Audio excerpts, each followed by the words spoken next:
Anong pipiliin mo? Mahal ka o mahal mo? Mahal ko. Mahal? Bakit? Bakit? Maumayin ako, Feme. Yan, kapag hindi ko mahal yung isang tao, parang nahihirapan akong mahalin siya. Mas gusto ko yung mahal ko, para buo.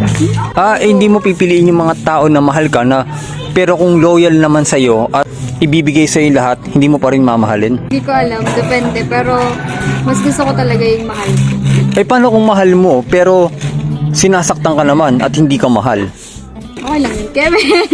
Depende sa sitwasyon. Pero mas pipiliin ko pa rin talaga yung mahal ko. Kahit mas maibibigay ng taong mahal ka, yung bagay na mas hindi maibibigay ng taong mahal mo. Okay lang kasi hindi naman ako mahilig sa hindi ko ano yung ako siya yung nagbibigay sa akin. Mas gusto ko yung ako talaga yung nagbibigay.